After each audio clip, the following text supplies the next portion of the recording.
এখন আপনাকে যে কথা বলবো, মায়াতকে কবরে নিয়ে এখন মায়াতকে দাফন করতে হবে। দাফন করতে হবে মানে রাসূল সাল্লাল্লাহু আলাইহি ওয়াসাল্লাম বলেছেন, মায়াতকে কবরে রাখার দোয়া হচ্ছে বিসমিল্লাহি ওয়া আলা মিল্লাতি রসুলিল্লাহ। আপনাকে বলতে চাচ্ছিলাম, এই দোয়া পড়ে মাইয়াতকে রাখতে হবে। রাখার সময় বুকে হাত দেওয়া বিদাত, বুকে হাত দেওয়া যাবে না। আপনাকে রাখতে হবে, আর মাইয়াতকে রাখতে হবে ডান কাত করে। কি কাত করে? কেবলামুখী করে নয়, ডান কাত করে। মানে কেবলামুখী শুধু আমরা কোনটা বুঝি? ওই মুখ ঘুরিয়ে দেই, মুখ হাত দিয়ে কি করে দেই, এটা নয়। একটু ডান কাত করে ওই ব্যক্তিকে রেখে আসতে হবে। আর রাখার সময় বলতে হবে বিসমিল্লাহি ওয়া আলা মিল্লাতি রসুলিল্লাহ। তারপরে মাটি দিতে হবে। হুজুর এখন দাঁড়িয়ে আছে, হুজুর বলছে মিনহা খলাকনাকুম ওয়া ফিহা নুইদুকুম ওয়া মিনহা নুখরিজুকুম তারাতান উখরা।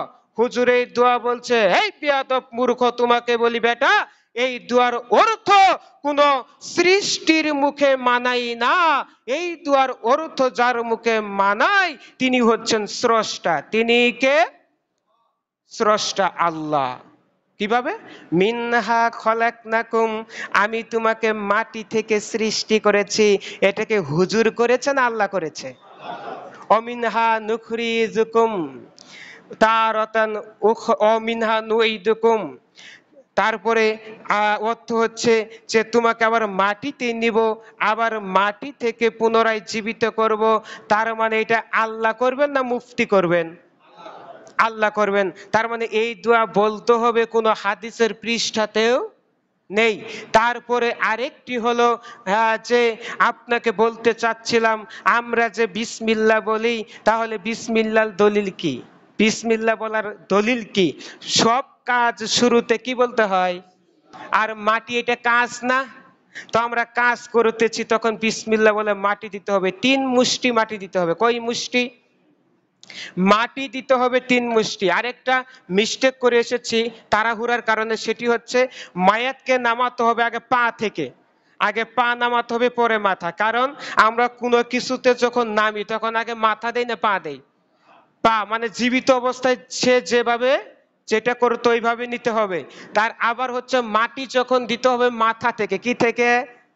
একটা হাদিস আমরা জানি সবাই, যে হাদিসটি হলো যে আদম সন্তানের আকাঙ্ক্ষা সেই পর্যন্ত মিটবে না যে পর্যন্ত না তার মুখে মাটি পড়বে। তার মানে মাটি আগে কোথায় দিতে হবে? মুখে দিতে হবে। এইভাবে মাটি দেওয়া শেষ।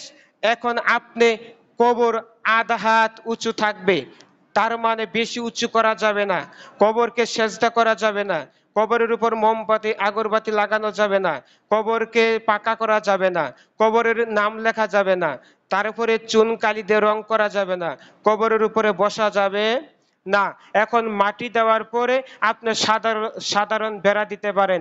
এখন মুরব্বীরা খুঁজতেছে খেজুরের ডাল কই। মুরব্বীরা এখন হইন্না লাগিয়ে গেছে যে খেজুরের ডাল কই গো, কথা বুঝেননি? এখন আপনাকে বলি, খেজুরের ঢাল যে আপনি দিচ্ছেন, কে দিতে বলেছে? মুরব্বীকে যদি বলা হয়, মুরব্বী বলবে কে? অমক হুজুর দেয়, তুমি জানো না? ওই হুজুর কই সালে ফাজিল পাস করেছে জানো? তুমি তো এটি পাস করেছো, মানে এই কই দিনের ছেলে তুমি, কথা বুঝেননি? হুজুর 2001 সালে ফাজিল পাস করেছে। হুজুরের চুল পেকেছে কিন্তু বুদ্ধি পাকে নাই। এখন আপনাকে বলছি, আল্লাহর নবী 2টি কবরের পাশ দিয়ে যাচ্ছেন। কয়টি? আল্লাহর নবী বুঝতে পারলেন এই 2টি কবরে শাস্তি হচ্ছে। আল্লাহর নবী বুঝতে পেরে 2টা খেজুরের ডাল গেড়ে দিলেন, কাঁচা খেজুরের ডাল। যতদিন কাঁচা কাঁচা থাকবে ততদিন তার শাস্তি হালকা থাকবে। এখন আপনার হুজুর কি জানে যে কবরে শাস্তি হচ্ছে নাকি শান্তি হচ্ছে? এটা আপনার হুজুর জানে? কথা বলেন।